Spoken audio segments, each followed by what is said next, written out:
Okay, good morning everyone. My name is Niwayan Sri Yuliani. So for today, we are going to learn about agreement and disagreement.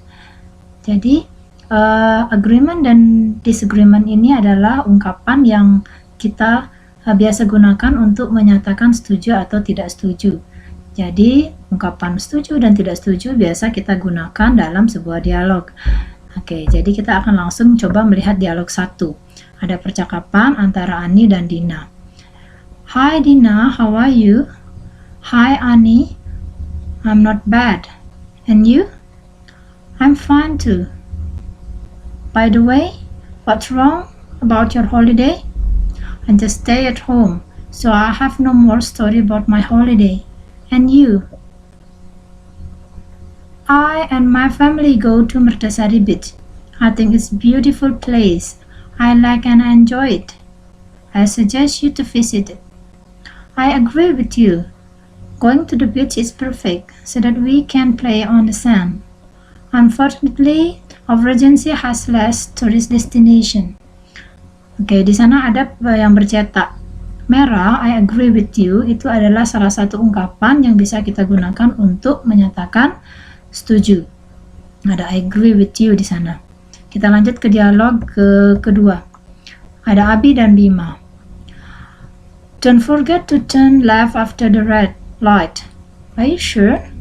Of course, turn left now. Oops, why didn't you turn left? It's the quickest way to get there. I don't think so. If we turn left, we would be stuck in the traffic jam. Hence, the journey would take some more time. Alright, let's see if you're right. Trust me, this is the best route to get there faster. Di sana ada cetak merah, jadi ada I don't think so. Itu adalah ekspresi yang bisa kita gunakan untuk menyatakan tidak setuju. Oke, kita lanjut ke ungkapan-ungkapan agreement. Jadi kita sudah tadi melihat salah satu ungkapan yaitu I agree with you. Ini ada ungkapan-ungkapan yang bisa kita gunakan selain ungkapan yang ada dalam dialog tadi. Ada I agree with your idea, saya setuju dengan ide kamu. I perfectly agree with you, saya sangat setuju denganmu. I think so, saya setuju. I think you are right, menurutku kamu benar. Is that true? I suppose you, jadi itu benar, saya mendukungmu. Ada support you. It's a brilliant idea, I agree with you. Itu ide yang cemerlang, saya sependapat denganmu. And berikutnya I insist with what you said, but I like it. Saya penasaran dengan apa yang kamu katakan, tapi aku suka itu. Jadi ada di sana tambahan. Berikutnya certainly, your point is good. Betul, ide kamu bagus. Berikutnya ada juga ungkapan yang bisa kita gunakan untuk menyatakan setuju, tidak setuju di sini ya, selain I don't think so yang ada dalam dialog tadi. Ada I disagree with your opinion, I don't agree with you, I don't think so, sudah tadi ada dalam percakapan. I'm not with you, I'm sorry, I think you're wrong, maybe there is way better, I don't think so about it, I say not yet, I agree with your opinion but, jadi di sana ada pengecoh sedikit, I agree with your opinion but, jadi setuju tapi, jadi tapinya menyatakan dia tidak setuju. Berikutnya ada in my opinion it's false. Dan terakhir I'm not sure with his idea, jadi saya kurang setuju dengan pendapatnya. Jadi dalam percakapan tidak hanya baku menggunakan I don't think so atau I agree with you, jadi kita bisa menggunakan ekspresi yang lain juga.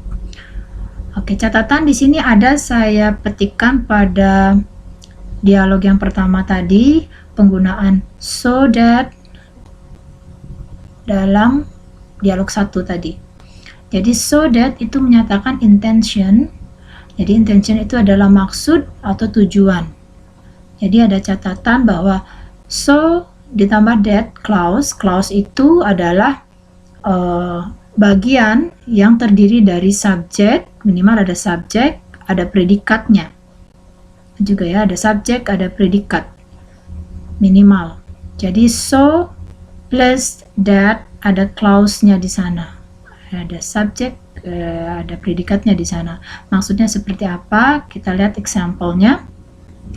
Ada Dina, I agree with you. Saya petikan dari percakapan yang di atas tadi ya. I agree with you. Going to the beach is perfect so that we can play on the sand. Unfortunately, our agency has less tourist destination. Jadi saya setuju dengan kamu, pergi ke pantai itu adalah bagus sekali ya. So that, di sana ada so that di sana harus diikuti oleh clause. Jadi clause terdiri dari subject. Jadi setelah that itu diikuti dengan subject. Ada we di sana.